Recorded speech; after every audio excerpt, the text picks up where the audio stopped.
Contrairement au récit de Donald Trump, les forces américaines auraient utilisé une piste abandonnée près d'Ispahan, mais leur opération de sauvetage a rapidement tourné au chaos et au fiasco. Les équipes de secours ont été prises dans une embuscade violente. Plusieurs vidéos montrent des échanges de tirs intenses, suggérant que l'Iran a laissé les forces entrer avant de rendre leur extraction extrêmement difficile. Tout indique une embuscade préparée à l'avance. L'extraction a sans doute été précipitée, notamment à cause de l'immobilisation de 2 C-130. Le bilan matériel est lourd. Au moins 2 variantes du C-130 détruites, pour une valeur estimée à plus de 300 millions de dollars les deux, ainsi que des hélicoptères dont des Little Birds et 2 Black Hawk touchés.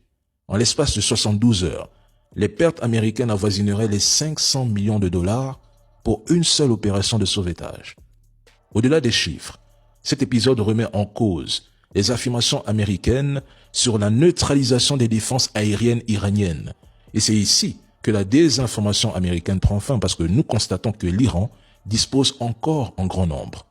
Pour la Maison-Blanche, qui envisage encore une opération terrestre, notamment pour s'emparer d'uranium hautement enrichi, enfui profondément en Iran, c'est désormais clair que cet épisode met en lumière les limites d'une éventuelle opération terrestre en Iran. Car si sauver un pilote a déjà coûté si cher aux États-Unis, qu'en serait-il d'une mission visant à récupérer des centaines de kilos d'uranium en territoire hostile?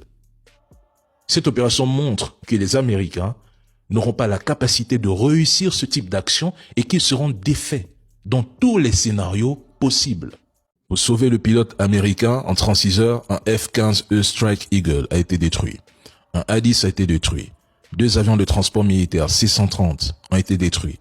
2 hélicoptères Black Hawk de l'armée américaine ont été détruits. 2 drones MQ-9 Reaper ont été détruits. Un drone Hermes 900 a été détruit. 2 hélicoptères MH-6 et Little Bird, l'appareil léger utilisé par les forces spéciales pour kidnapper Maduro, ont aussi été détruits. Mais Donald Trump affirme que ces avions sont restés en l'air au-dessus du ciel iranien pendant 7 heures.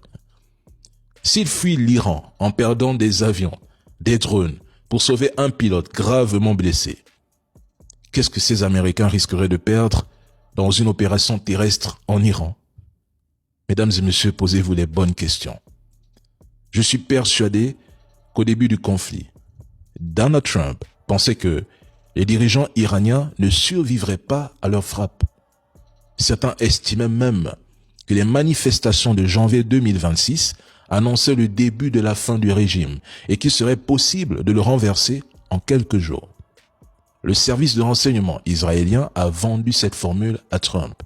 Or, non seulement le gouvernement a tenu, mais les institutions continuent de fonctionner. L'Iran contrôle toujours le détroit d'Ormuz, ce qui pousse aujourd'hui Donald Trump à se contredire. Un jour, il affirme qu'il va rouvrir le détroit lui-même, le lendemain qu'il escortera lui-même les navires, puis il renvoie la responsabilité à ceux qui l'utilisent.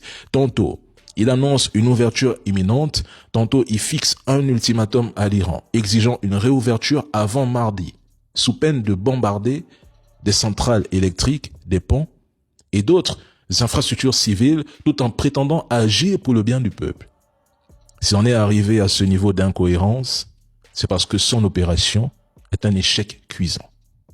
La réalité est qu'il a perdu la guerre et qu'il ne pourra jamais contraindre l'Iran à capituler. L'Iran rejette l'ultimatum de 48 heures lancé par Donald Trump, le qualifiant de décision à la fois absurde et irrationnelle. Pendant que l'entité se prépare à frapper les installations énergétiques iraniennes en cas de feu vert américain, Téhéran avertit Trump. Toute attaque contre ces installations entraînera une riposte massive, ouvrant aussi à son tour les portes de l'enfer dans la région.